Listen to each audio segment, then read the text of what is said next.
Amigos, boa tarde. É um prazer, uma alegria nós estarmos juntos novamente. Eu fico tão bem impressionado com o que Isabel falou a meu respeito, que eu fiquei atônito. Mas uma coisa eu não escapo nunca, é a respeito da minha idade. Eu só estava dizendo para o Valdo que uma coisa é palestra, outra é realidade, né? A palavra que eu encontro para a exposição do Valdo, para o testemunho, é emocionante. É realidade pura. Uma coisa nós vimos aqui com um trabalho de uma palestra, de pesquisa, etc., que, aliás, os nossos colegas que nos precederam estão fazendo um trabalho maravilhoso. Até porque eu gostaria de agradecer a toda a equipe, principalmente ao Luiz e a Isabel, pelo empenho desse evento, e a todos da equipe do Psenology, que, como sempre, né, rotineiramente, é simplesmente impecável. Bom, nós tivemos, Valdo, o ponto inicial da nossa palestra não era esse, mas não dá para desprezar um depoimento desse. Preciso do controle. Não está. Mas, enfim, como vocês viram, eu já fiz um efeito mediúnico, que a boca mexia, eu transmitia mentalmente. Mas agora tem... tá. Foi materializado aqui. Mas, Oswaldo, você sabe que é o segundo depoimento, um deles foi um amigo próximo, que também teve um EQM, uma experiência quase morte. Ele teve esta experiência, não desta natureza, mas coisa semelhante, como experiência, retornou, descreveu toda a trajetória do período, contatos com entidades, etc., durante 15 dias e desencarnou aí definitivamente. Você já passou dos 15, né? Então está tudo certo. Mas ele já passou dos 15. Significa que vai longe aí a coisa. Esse ficou 15. Um outro amigo nosso, também desencarnado, aliás, até outro dia, contando esses episódios, numa outra casa espírita, teve um rapaz que nos abordou na saída e disse assim: é difícil ser seu amigo, hein? Quando é amigo seu, desencarna. Mas o fato é que é um amigo espírita. Aliás, eu tenho alguns amigos que desencarnam, porque, como vocês viram a minha faixa etária, né, o pessoal vai nos precedendo. Eu estou vendo a hora que eu também vou virar, não é, comentário de alguém. Mas, nesse caso espírita, trabalhador, praticante de uma entidade em São Paulo, grande trabalhador, fez uma diferença significativa no movimento espírita, e ele desencarnou. Uns 2 anos antes, o cachorro que ele tinha, assim, amava o cachorro, desencarnou também. O cachorro não era espírita, mas o cachorro desencarnou. Passados 2 anos do desencarno do cachorro, aí ele desencarnou. E essa história acabou vindo pelo próprio Chico Xavier. O Chico tinha contato com entidades, a gente fazendo assim uma conversa de pé de ouvido com o Júlio, agora há pouco no almoço. Ele tinha contato com entidades, ele via entidades como nós estamos nos vendo. Por isso que no início da mediunidade, dos trabalhos mediúnicos dele, ele chegava a perguntar para as pessoas se a pessoa estava encarnada ou desencarnada. Impressionante. Então, ele conversava com os espíritos. Então, esse nosso amigo voltou e conversou com o Chico, e o Chico contou para ele. Ele, espírita, como dissemos, trabalhador, estudante, etc., ele desencarnou e chegou no plano espiritual, e o pessoal disse: olha, fulano, você desencarnou. Eu disse: não desencarnei. Eu disse: não, você está desencarnado. Eu disse: não estou desencarnado, estou sonhando. Isso aqui é um sonho, eu vou acordar. Eu disse: não, você desencarnou. Eu disse: não, eu tenho certeza que eu não desencarnei. Eu estou sonhando. Se você quer ver como você desencarnou, trouxeram-lhe o cachorro. Quando ele viu o cão, aí ele se emocionou, chegou às lágrimas e abraçou o cão. E isso nos emociona até hoje. E disse: nós desencarnamos. E aí ele virou para o Chico e disse: veja você, Chico, fui salvo consciencialmente por um cachorro. Eu sendo espírito e fui auxiliado por um princípio inteligente, o princípio espiritual. Bom, meus amigos, a conversa está boa, mas nós vamos fazer aqui um trabalho que, na verdade, é impressionante. Nós não falamos a respeito das palestras com o Luiz, a não ser o tema central, mas nós não conversamos a respeito dos assuntos a serem abordados, como seriam enfocados, né? O objetivo, sim, mas não o enfoque. Impressionante que os colegas que nos precederam colocaram aqui grande parte daquilo que nós trouxemos em bullet points. Vamos fazer assim uma espécie de uma retrospectiva aqui, dando uma pequena introdução, e vocês vão ver, inclusive, colocações que o próprio Luiz fez na palestra dele, aonde ele colocou aspectos de onde viemos, para onde nós vamos. O que nós estamos fazendo aqui qual é a essência da vida? Por que que nós temos que morrer? Qual a causa dos sofrimentos? Tudo acaba com a morte? E ser ou não ser, eis a questão. Bom, para isso tudo a gente precisa de alguns conceitos a respeito de morte, de vida, etc. A vida, como nós sabemos, é conjunto de fenômenos de toda a espécie, particularmente de nutrição e reprodução, que para os seres que têm um grau elevado de organização se estende do nascimento ou da produção do germe até a morte, né? Então é um nascer, crescer, se for o caso, reproduzir-se, e, se for o caso, cuidar das crias e morrer. Esse é um processo puramente mecânico, puramente biológico. Quando a morte é a cessação da vida e manifesta-se pela extinção das atividades vitais, como crescimento, assimilação e reprodução no domínio vegetativo e apetites sensoriais no domínio sensitivo. Tem gente que quebra esta regra aqui, né, que está presente hoje, e quebra um pouco essa regra, né? Sempre toda regra tem uma exceção, a gente acabou de ver.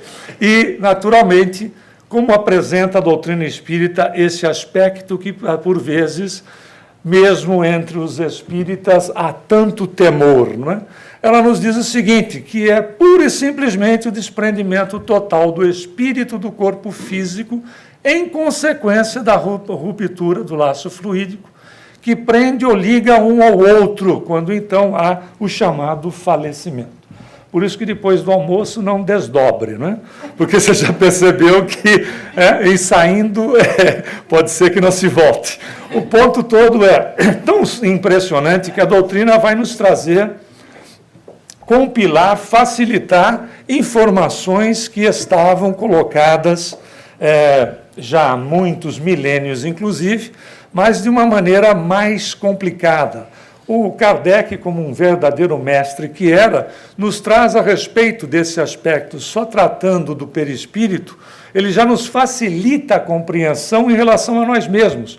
Quando ele vai pegar, né, vai fazer uma simplificação daquilo que o esoterismo traz em relação a este corpo, que é o intermediário entre o corpo físico e o espírito, aonde o esoterismo apresenta 7 outros corpos, como o corpo físico sendo o primeiro, desde que nós estejamos encarnados, corpo etérico ou duplo etérico, corpo astral ou perispírito, corpo mental inferior, corpo mental superior ou causal, corpo búdico ou bude, ou corpo átmico ou espírito. Kardec pegou tudo isso aqui e colocou, corpo físico, perispírito e espírito.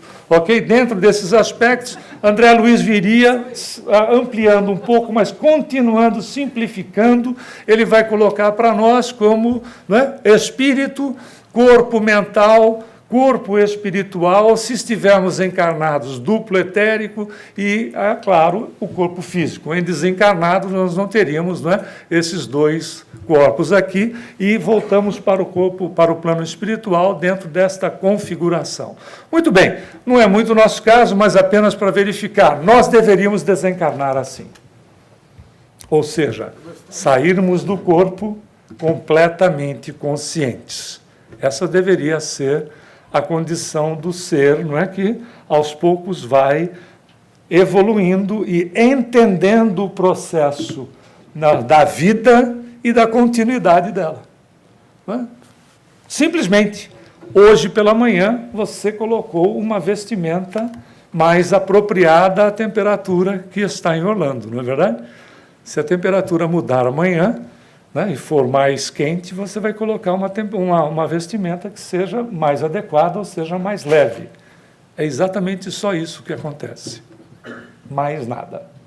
Tanto é que, já dito em várias outras oportunidades, em palestras aqui mesmo nessa casa, nós morremos de medo de morrer e treinamos todas as noites. Não é verdade? Saímos do corpo todas as noites. E a gente sempre reforça essa colocação. Vá treinando. Um dia você consegue. Não é verdade? Um dia a gente consegue. Você treina, fica bom naquilo que você faz. Não é verdade? A nossa língua não é um exemplo? Não é? A gente treina. Nunca falando, eu conheci uma pessoa que achei ótima esses dias. Ela disse assim, eu não falo mal dos outros, eu só digo a verdade.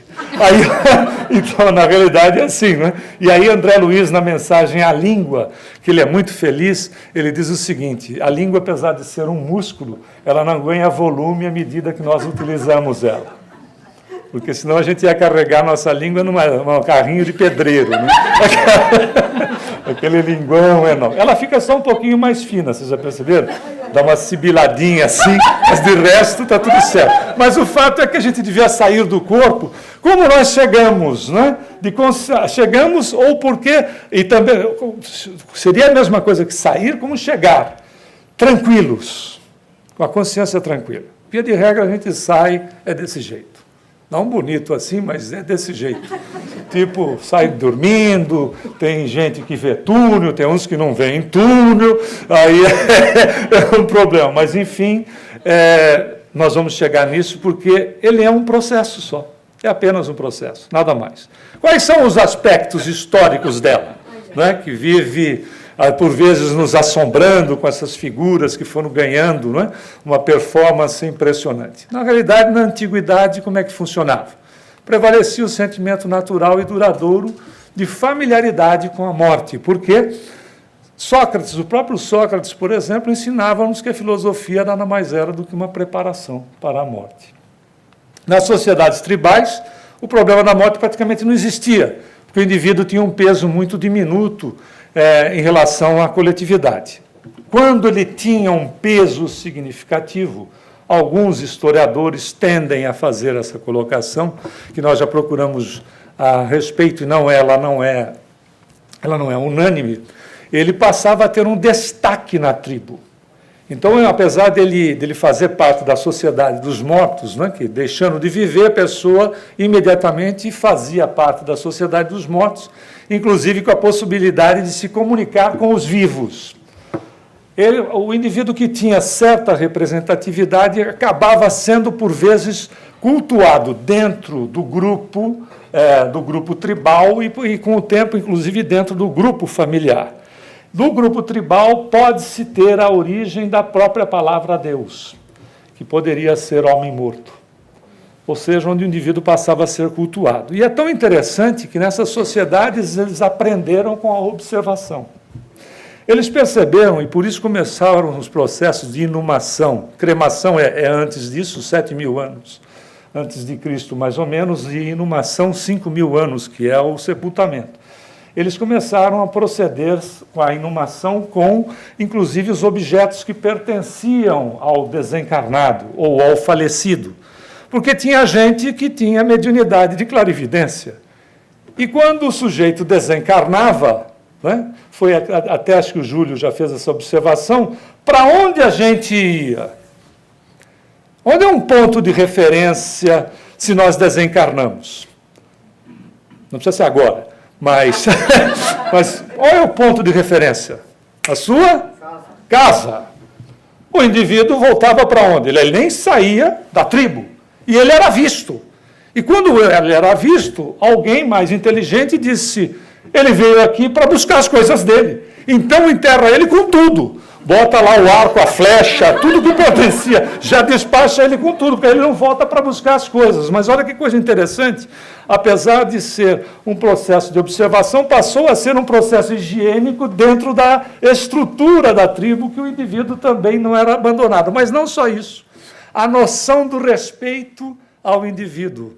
Né? Vai se criando de forma gradativa esta relação para o indivíduo. E, naturalmente, nós vamos passar para a Idade Média, que há um processo, como dissemos, naturalmente de evolução, onde, devido à influência da religião, a população era educada no sentido de aceitar a morte como um destino inexorável de Deus ou de deuses, dependendo de cada cultura. Dentro desse contexto, cada qual esperava passivamente a sua passagem para o outro mundo. Além disso, esse período caracterizava-se também pelo sentimento de respeito ao morto, inclusive com as cerimônias religiosas, a observância do tempo de luto, as visitas ao cemitério, etc. Arraigados de tal maneira que, por vezes, a viúva, via de regra, porque o homem desencarnava primeiro, né? E isso é uma realidade que continua sendo até hoje.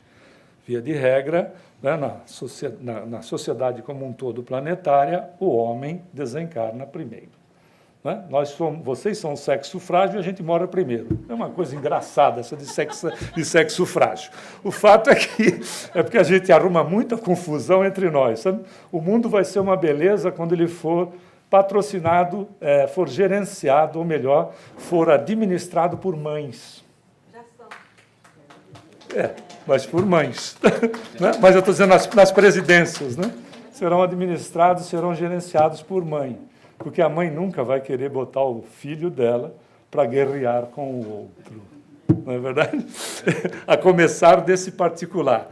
Mas nós nos lembramos que era uma situação de imputação, de tamanha dor, porque esse que vos fala, papai desencarnou quando eu tinha, o que não faz muito tempo, 10 anos de idade.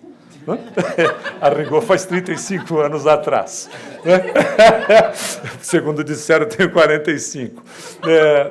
Se nós estivéssemos em 1950, o IBGE, quando começou a fazer esse levantamento no Brasil, o brasileiro, de uma maneira geral, desencarnava em 1950 com 45 anos de idade. Faixa etária média, 45 anos de idade. Eu já estaria fazendo essa palestra materializada.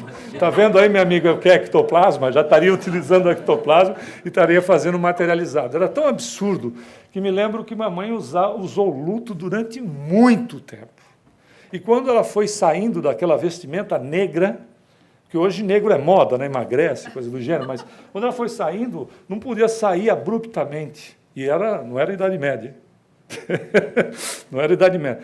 Tinha que se sair assim. Ela começou a utilizar uma blusa, alguma coisa assim, que era branca, mas com manchas assim, negras, etc., para poder ir, né, gradativamente.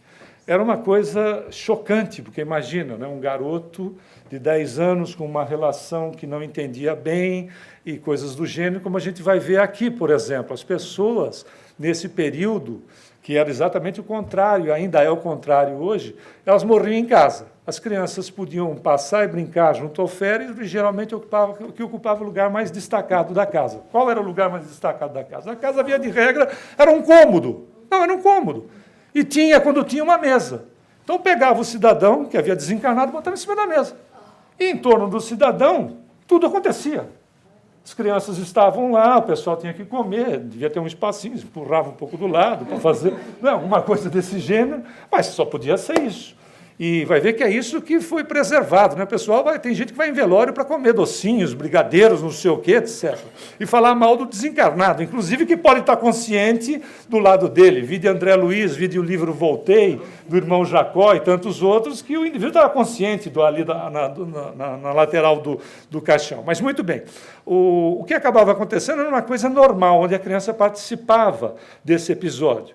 Alguns ingleses tiveram a seguinte ideia para evitar a situação, porque punha-se ele lá e esperava.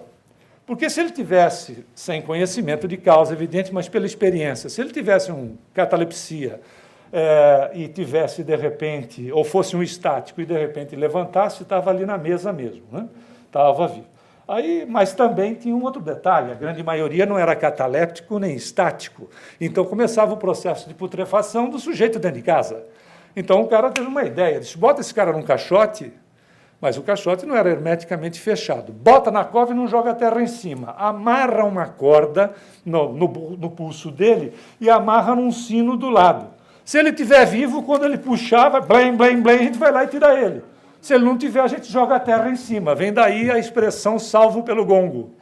E quando o cara blém, blém, não era por causa do boxe, era dessa situação, né? Não era boxe, que tá salvo pelo gongo. Foi usado, usa-se também nesse esporte, não sei como é que chama um esporte de violência, de um socar o outro, chamam de esporte, mas enfim. Aí utiliza-se nessa situação desse esporte, essa expressão, mas na realidade era um indivíduo que passava por isso. Mas com isso as pessoas entendiam a coisa de uma maneira natural. Na Idade Moderna, como já dito anteriormente, depois da Revolução Industrial, parece que a morte passou a ser proibida. Outra coisa, deixou-se a incumbência de cuidar de velhos e doentes para o hospital. Há um processo de terceirização, transferência. Certo sentido, a morte passou a ser um fracasso da medicina.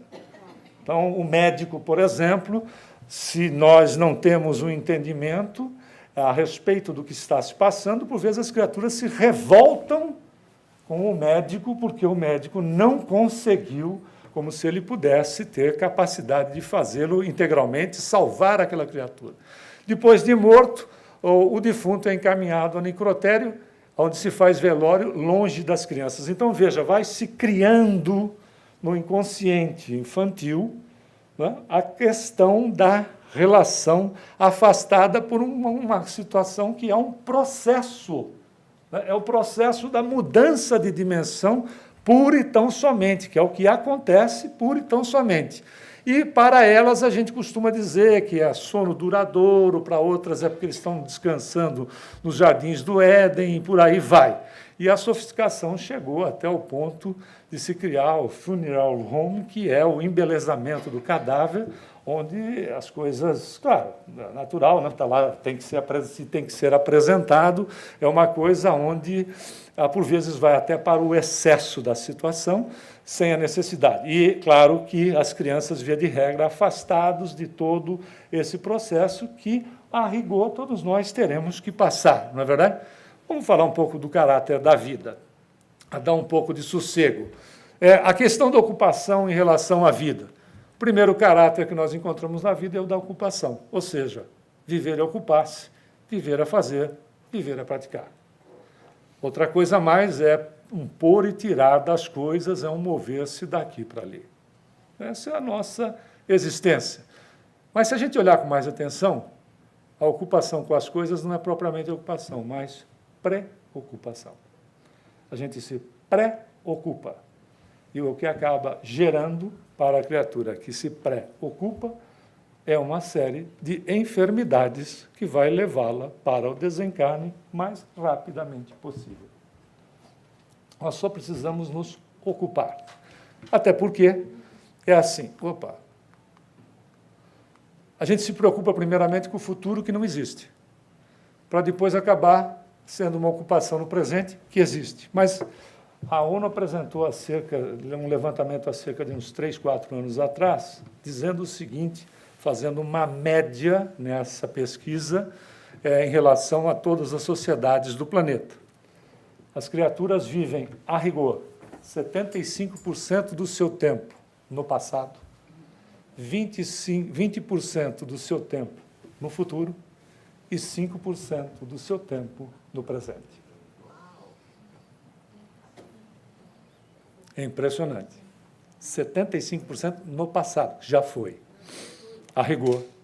20% no futuro e 5%, que é a hora de fazer, para que se tenha o futuro, no presente.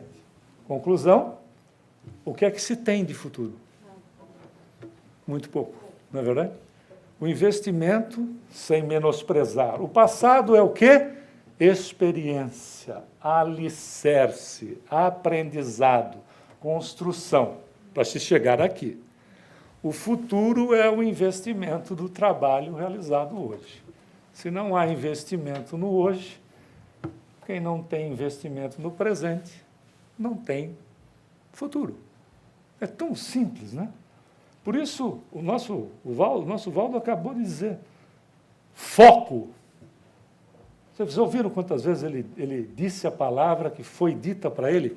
Foco. Quem não tem foco, não tem do que reclamar.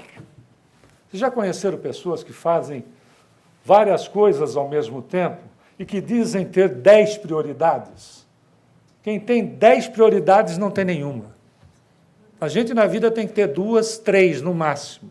Por isso que a questão da reencarnação é tão impressionante que nós chegamos aqui e nós não trazemos toda a bagagem para corrigir todos os detalhes de uma única vez, porque não dá para tomar consciência de tudo. A consciência, inclusive, vai sendo exercitada e sendo tomada gradativamente. Então, é foco naquilo que se, por exemplo, descobriu. Por isso que Emmanuel, no livro Leis de Amor, ele diz o seguinte, quando nós descobrimos que temos um hábito desagradável, que precise ser substituído, nós já evoluímos. Não é fantástico? Por quê? Porque estava automatizado. Automatizado a gente não percebe, não sabe. Eu dei muito curso de oratória não só para espírita, mas de técnica de comunicação. E a coisa mais interessante é o vício de natureza mental que, por exemplo, determinadas criaturas têm até serem alertadas e racionalizarem o vício. Por exemplo, o vício. Tem muita gente que fala, entende? Entende. Outros dizem tá, outros né. Chega uma hora que você ouve aquela metralhadora de tá, né, ou entende. E você não consegue mais registrar o que o indivíduo fala, a não ser tá, né. E é impressionante. Até você dizer, olha, em 3 minutos de palestra que o indivíduo faz como exercício, eu parei de contar quando você atingiu a marca de 50 nés. You know? Yeah. Já viu o you know? E em espanhol, tu sabes, que é uma adaptação do you know, o tu sabes. É como uma bengala. É uma bengala. Então, vai colocando até você dizer, olha, você fala, você tem um vício. E a criatura, na próxima oportunidade, no próximo né dela, não vai conseguir eliminar de uma hora para outra, mas ela já racionalizou e ela passa a prestar atenção em si mesmo. Há um processo evolutivo aí, que é o que Emmanuel fala. Descobrimos, já evoluímos, porque tomamos condição racional daquilo que a gente tem que fazer. Ou seja, não ser indiferente na existência, pelo fato de nós escolhermos, olha a maravilha que somos, de termos um propósito, tanto vil como altruísta, dependendo de cada um, nossa vida é não indiferença. Ou seja, o animal, a pedra vegetal no mundo, eles são indiferentes. O ser humano ele tem que vivenciar a sua vida, e a vida se interessa, primeiro, com ser como criatura, segundo, com ser isto ou aquilo, que interessa com existir e consistir. Essa é uma realidade, mas vamos voltar de novo para ela. Não vamos falar só da vida, vamos falar da continuidade dela. Né? Alguns aspectos que ela se apresenta no binômio vida-morte, por exemplo. O sentido físico é ter um corpo e desaparecer com o corpo. No sentido psicológico, a cada nova idade morre uma fase e nasce outra. O próprio nascimento, por exemplo, do bebê, já é uma morte quando ele se separa do ventre materno. Não é uma realidade? Já acontece, olha, nascendo, nós já experienciamos algo que será experienciado um pouco mais para frente. Hoje nós temos a obrigação de sairmos daqui do planeta com, no mínimo, 100 anos de idade. Se eu desencarnar antes, fique sabendo que é um acidente de percurso. Aí o ponto é, sabe por quê? Porque hoje a ciência, tal qual já foi demonstrada aqui pelo Luiz e pelo Júlio, principalmente, a ciência pode nos manter vivos, no sentido de corpo físico, com capacidade intelectual até mais ou menos os 120 e 125 anos de idade. Beleza, hein? Daqui a pouco. Tudo bem que você use plástica, vai esticar tanto. Quando você sorri, você levanta os braços, mas isso aí é um detalhe. Isso é detalhe. Mas o fato é uma realidade. Pegaram uma entrevista de um russo há uns 10, 15 anos atrás, porque coisa de gente que tem 45 anos, segundo ela disse, é lembrar coisas do passado. Aí foram lá no sujeito que chegou na marca de 120 anos de idade e perguntaram para ele o que ele comia. Ele disse, eu tomo muito iogurte. Nossa, a indústria vendeu iogurte naquela semana, foi uma loucura! Porque as pessoas procuram, dentro de uma única atitude, uma situação. Lá no Brasil, uma senhora que atingiu 120 e poucos anos, foram entrevistá-la e, para o padrão brasileiro, sai fora de qualquer normalidade. Mas aqui na Califórnia nós temos cerca de 23 mil centenários. Olha que maravilha. Só na Califórnia. Mas essa senhora disseram, qual é o segredo? E ela comia costelinha de porco. Aí disseram, qual é o segredo? Ela disse assim, eu sou feliz. Eu sou feliz. Bom, ela comia costela de porco. Mamãe desencarnou com 95 porque sofreu um acidente. Cuidava da vida dela, de tudo, administrava a vida, inclusive do banco, financeira, com o gerente, etc., ainda reclamava das taxas. Com 95 anos de idade, ela sofreu um acidente, coisa que diz o nosso Divaldo Franco, né? O que mata a velha é tombo. Ela levou um tombo e dali a coisa degringolou. Porque aí não tem a calcificação adequada, etc. Mas mamãe comia de tudo. Mas era uma pessoa assim que sentava aos seus 95 anos de idade até e contava piada e ria da vida. Pois é, não é verdade? Se eu chegar lá... Mas e no sentido filosófico? Pensar criticamente, estar vivo, pensar dogmaticamente, estar morto. Sentido religioso, a noção da vida eterna, morrer para nascer de novo. Não é fato? Bom, e morreu um negócio aqui. Aí voltou, reencarnou, é o seu caso. A influência da religião sobre isso...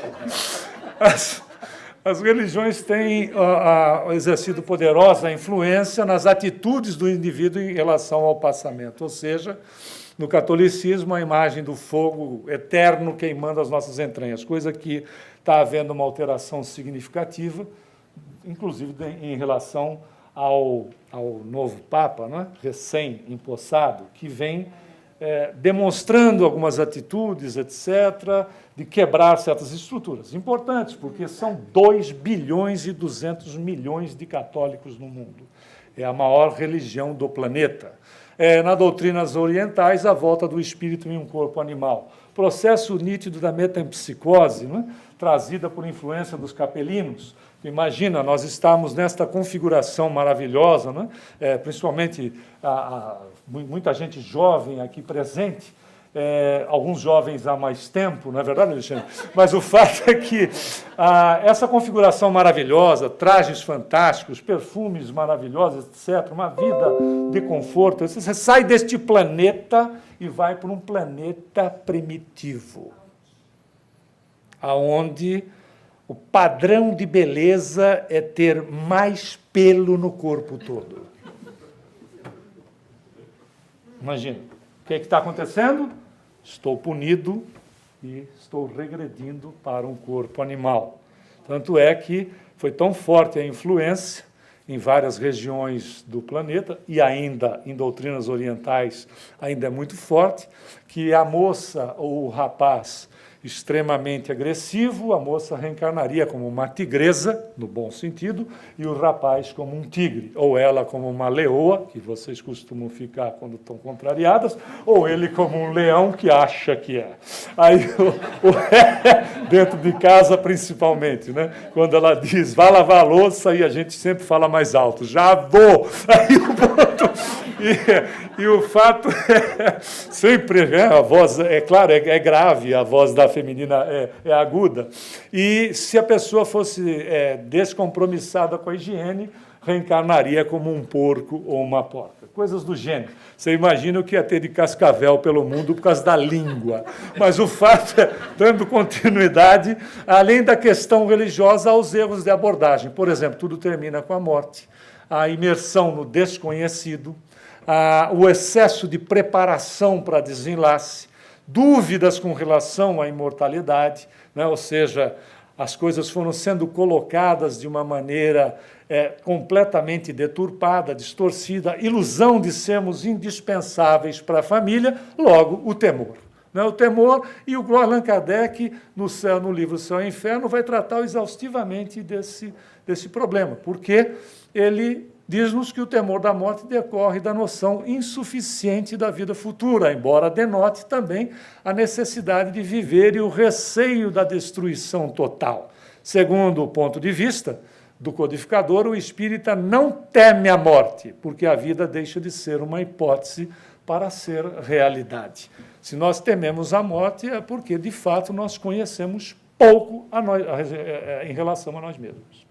Quanto mais o indivíduo se conhece, menos temor ele tem. Da mesma forma que foi apresentado Deus, né? Não é crer, mas é saber que ele existe. Então, não é simplesmente aceitar um processo, é procurar saber sobre ele, porque estamos conhecendo a nós mesmos. Ou seja, continuamos individualizados e sujeitos ao progresso, mesmo na ausência da vestimenta física. E, claro, surge a questão da expectativa depois dela. Em relação à religião, dá para escolher. Impressionante que esse levantamento se encontra neste livro, já traduzido para o português, Religião, 50 conceitos e crenças fundamentais explicadas de forma clara e rápida. O título é bastante substancioso. O autor é um inglês de nome Russell Manning, onde ele apresenta os detalhes de cada religião, mostrando que os considerados ateus são num número de 1 bilhão e 600 milhões dentro de 7 bilhões 300 e pouco de criaturas no planeta. Significa dizer que tem para todo mundo, e o sentido da condição da relação com a religião é de extrema importância, dado o número. E o número delas existentes, desde quando surgem aspectos os mais primitivos, podem ser considerados em todas estas aqui. Quando as pessoas querem discutir religião comigo, eu pergunto, você tem tempo?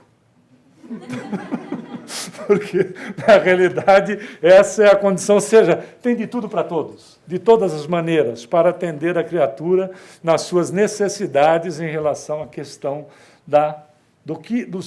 do processo que faz parte da existência. Mas nós separamos só alguns, como, por exemplo, o niilismo e o panteísmo. Do niilismo, a própria palavra já diz, é a matéria sendo a única fonte do ser, onde a morte é considerada o fim de tudo. Algo está acontecendo. No panteísmo, no panteísmo, o espírito, ao encarnar, é extraído do todo universal, individualiza-se, algumas religiões são reencarnacionistas, faz o seu progresso, então não é uma existência única, faz o seu progresso em cada ser, durante a vida, e volta, por efeito da morte, à massa comum, enriquecendo essa massa. Não é uma condição única, como também nós encontramos religiões reencarnacionistas dentro desse aspecto. No dogmatismo religioso, a gente já sabe, a alma é independente da matéria, criada por ocasião do nascimento, o ser sobrevive e conserva a individualidade após a morte. A sua sorte, porém, está determinada, ou seja, os que morrem em pecado irão para o fogo eterno e os que morrem, os justos, vão para o céu gozar as delícias do paraíso. Como, por exemplo, aquele céu que nos apresentaram, era um céu onde você ficava tocando lira. Aquilo não é harpa, é lira. Alguém sabe tocar lira? Imagina você no céu tocando lira, nem Deus te aguenta. Aqui, né? Mas você ficava lá num paraíso de delícias, que delícias são essas, eu não sei, né? Sem fazer nada o dia inteiro, tocando lira para a divindade.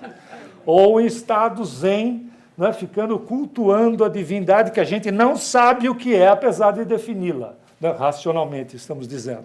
Apesar de termos uma definição fantástica, racionalizando na condição do entendimento. Por isso que Jesus sabiamente colocou, né? Ama o próximo como a ti mesmo, que é igualzinho o primeiro mandamento. Porque o próximo você racionaliza, principalmente aquele próximo dentro de casa. Não é verdade? Que é uma delícia amar aquele próximo lá. O fato é que você tem um céu de desocupados. O nosso nível evolutivo é melhor ir para o inferno. Porque tem tudo aquilo que a gente gosta. Para pensar. As tentações estão todas lá. Eu não sei quem falou, eu quero ver na hora do almoço, disseram assim, tem pudim, teve gente que levantou da cadeira. Impressionante. Eu já contei para vocês aqui uma experiência que eu passei com pudim de leite condensado, não contei?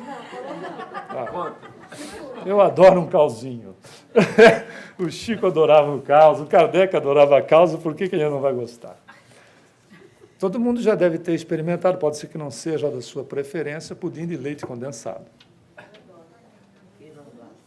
Tem gente que não gosta, mas, enfim.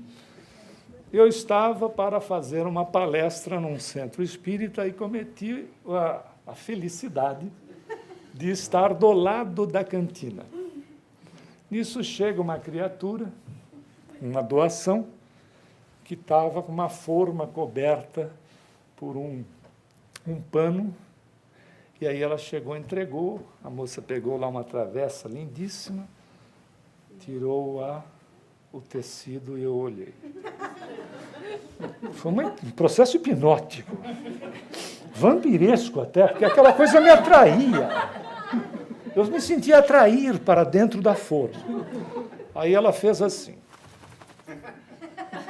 Botou a travessa em cima, virou, quando virou, fez assim, ploc! Tirou, aquele alien surgiu, derramando nas laterais aquela baba assassina dourada que escorria, e eu ali do lado olhando. Aí, a criatura, querendo torturar-me, né? Usando o exemplo do Júlio, eu adorei o Júlio, nunca tinha visto uma palestra dele, querendo torturar-me,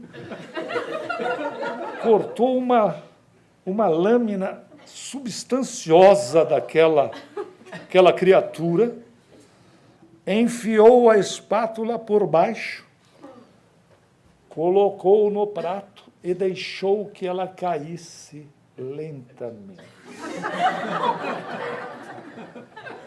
A minha esposa disse que eu repito muito as histórias, mas eu adoro essas histórias. Eu tenho que pedir vênia, ela está me assistindo pela internet, eu tenho que pedir vênia a você, querido, aí, e aos demais amigos internautas. Aí ela, não bastando, ela pegou a colher, pegou um pouco da calda, fez assim, eu não podia fazer assim, não, ela fez assim. E eu disse, você está servido?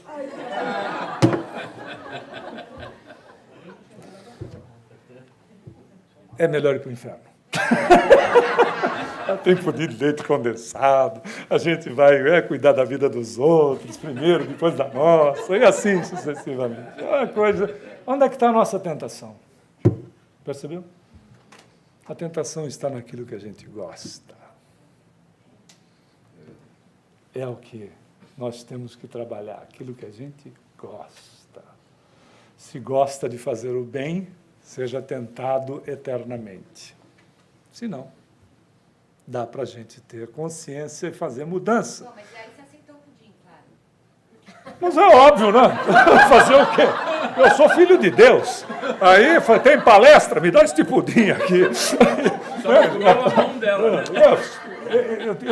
Eu diminuí a tentação dos outros, eu pensei dessa maneira. Eu tirei alguém de tentação, porque faltaria um pedaço ali. Na verdade, a gente tem que fazer o esforço que é possível. A nossa doutrina vem e diz o seguinte, o espírito, independente da matéria, foi criado simples e ignorante, né? Simples na condição do seu desenvolvimento como princípio, ignorante na questão de não saber ainda. Partimos do mesmo ponto, sujeitos à lei do progresso, uma maravilha para todos nós. Aqueles que praticam bem evoluem mais rapidamente, entram em condições, né, chamadas de anjos e querubins, que na verdade são espíritos superiores, pura e simplesmente, e os que praticam o mal recebem novas oportunidades de melhoria, porque o mal, na verdade, é a ignorância do ser em relação a ele mesmo, em relação ao semelhante, através de inúmeras reencarnações. Qual é a conclusão disso tudo? Temos que simplificar para colocar a vida no aspecto prático da nossa existência, para vivê-la bem dentro das propostas que o Espiritismo nos faz. Não dá mais para ser observador de vitrine, a não ser as nossas amigas em relação a sapatos e bolsas, porque eles possuem dentro deles implantado, não é um obsessor, é um fascinador. Você já percebeu, quando você abre a bolsa, você já percebeu que tem uns olhos olhando para você quando ela está na loja?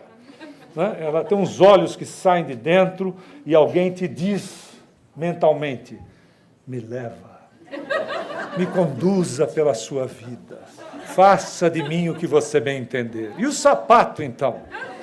Pise em mim. É igual aquele maldito que você comprou, que eles mudaram só a fivelinha, mas tem um fascínio naquela fivela. Você fica olhando, você percebe, as tentações elas são hipnóticas. O sapato parece que ele anda na tua frente. A bolsa abre e dentro dela saem vapores anestesiantes. Isso é justificado para moças. Para os rapazes, o carro. Pode ser a moto. Sempre é, né? Mas a gente não dá mais para ser espectador de vitrine. Não é verdade? Não vai dar para ficar como espectador de vitrine. A gente tem que valorizar a vida, valorizar a reencarnação, vivê-la plenamente. Como? Amando mais. Amando no sentido de fazer o bem para o semelhante. É procurar o exercício do bem, porque nós não somos melhores por decreto, nós somos melhores por exercício. Nós não amamos por decreto, nós não fazemos o bem por decreto, nós fazemos por exercício, por repetição. Por isso, a colocação dos nossos colegas, reencarnamos em sociedade, para, através do processo lapidatório, nós exercitarmos as nossas qualidades potenciais, que Jesus vai nos dizer que nós somos deuses. Por isso, prefira ser feliz do que ter razão em tudo. Porque quando nós temos razão em tudo, nós seremos infelizes, quando a gente quiser ter. Porque a gente vai bater de frente com os outros. Claro que não é viver uma vida de alienação, mas é procurar ser feliz antes de querer ter razão em coisas que, por vezes, com o passar do tempo, dizer, meu Deus, eu gastava energia com picuinhas, e é onde eu estou desencarnando. É onde eu estou desencarnando, gastando energias com coisas que sequer acrescentam absolutamente nada na nossa vida. O fluido vital vai fazendo o quê? Vai sendo gasto, literalmente no português comum, e a gente vai desencarnar antes da hora. Aliás, é André Luiz que diz que é grande o número daqueles que chegam muito tempo antes da hora no plano espiritual. Dá uma canseira no seu mentor, diz assim, nego, estou programado para 90, mas vou bater no 110. Espera aí. Que falam lá que o cara vai para um túnel, não, você não foi no túnel, para que eu vou querer experimentar ir para o túnel? Vai que eu também não vejo o túnel, não é verdade? É aquelas histórias. Vai que o meu GPS não me leva para o nosso lar, como disse o Júlio, mas me leva para o velho e conhecido umbralzão. É melhor a gente ficar por aqui. Você não acha que você veio do nosso lar, acha? É, gracinha. Mas o fato é exatamente esse. Outra coisa, exercite o bom dia, o boa tarde, o boa noite para todo mundo. Não existe coisa melhor do que você desejar para o outro, não importa que o outro não te responda. Eu psicografei recentemente um capítulo de um novo livro, onde o espírito está narrando uma experiência. Houvera sido, nas últimas 3 existências anterior a essa que ele narra, um sujeito que viveu em laboratório e que foi professor, e ele diz, ele não se identificou, evidentemente, porque não há necessidade, que ele foi muito bem sucedido nas profissões dele, mas ele não teve a oportunidade de exercitar a simplicidade. E ele reencarnou na última existência, a qual ele está narrando, como uma criatura muito simplória, onde trabalhava em 2 empregos como faxineiro. Então, ele trabalhava o dia todo e vivia numa cidade dormitório. E ele, lá durante, estamos fazendo uma síntese, ele vai dizer para o interlocutor que se surpreende quando vê que é o faxineiro que se identifica e vê a clareza de raciocínio, a capacidade do indivíduo conversando com ele, que não era de uma criatura tão simplória. Fica impressionado e ele então conta estes episódios das reencarnações anteriores e diz assim: o senhor fazia grande diferença para comigo, porque o senhor me cumprimentava. Quando as pessoas, nós não passávamos de criaturas transparentes para as pessoas. Você veja, aí ele fala do valor da saudação. Uma simples saudação, ele se sentia envolvido e ele se sentia gente.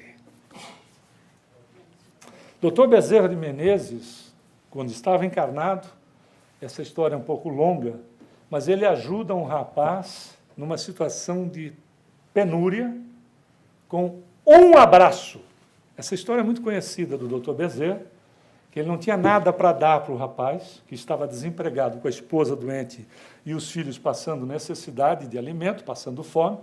Ele chega no rapaz e diz assim: receba esse abraço em nome de Nossa Senhora, porque não tinha o que dar.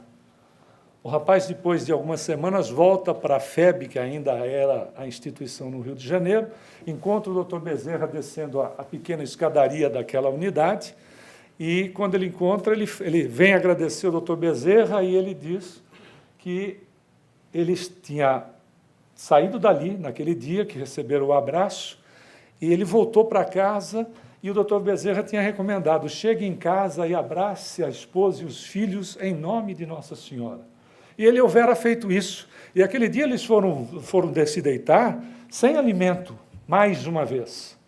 Mas eles já se sentiam mais reconfortados. No dia seguinte, ele voltou novamente à procura do emprego, dobrando uma esquina no Rio de Janeiro, ele encontra uma pessoa que diz: eu estava procurando você. Lembre-se que você não tinha facilidades de contatar a pessoa. Estava procurando você porque eu precisava de um bom marceneiro e me empregou, e como ele soube da minha situação de dificuldade, me adiantou parte do salário para que eu pudesse cuidar da minha esposa e dar o alimento para os meus filhos, para mim, etc. E eu vim agradecê-lo, doutor, por um abraço que o senhor me deu. Você não precisa sair daqui do centro hoje abraçando todo mundo no meio da rua, que o senhor vai te botar numa camisa de força. Mas o fato é que, por um abraço, está na nossa possibilidade o bom dia, o boa tarde, o boa noite para todos. Então, procuremos observar, pensemos e tiremos as nossas conclusões, né?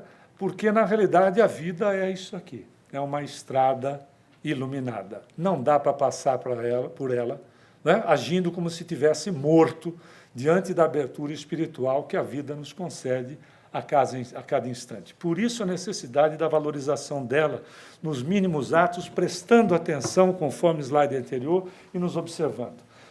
Você encontra na internet esse texto, mas diz o texto o seguinte: quando eu era muito menino, meu pai me convidou para que eu fosse fazer um passeio.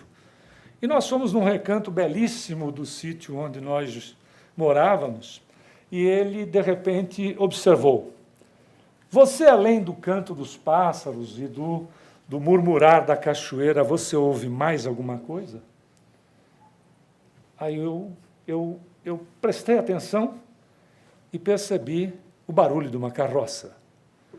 Eu disse: é uma carroça. Ele disse: é verdade, mas é uma carroça vazia. Aí eu perguntei para o meu pai: como é que o senhor sabe que é uma carroça vazia? Disse: porque carroça vazia sempre faz muito barulho. Eu cresci, me tornei um homem, e quando eu encontro as pessoas que desvalorizam a vida, que por vezes maldizem o dia que nasceram, as pessoas da sua família e do seu relacionamento. Eu me lembro do meu pai, que a carroça vazia produz muito mais barulho. Por isso, para muita gente, nós precisamos valorizar a vida, porque para muita gente, talvez o dia mais importante da nossa existência atual é hoje. Por um minuto que seja, ao sair daqui, quando nós encerrarmos o nosso expediente, que é de fato um expediente de luz, e para mim, é um expediente iluminado, que a gente possa pensar um pouco nisso. Muita paz.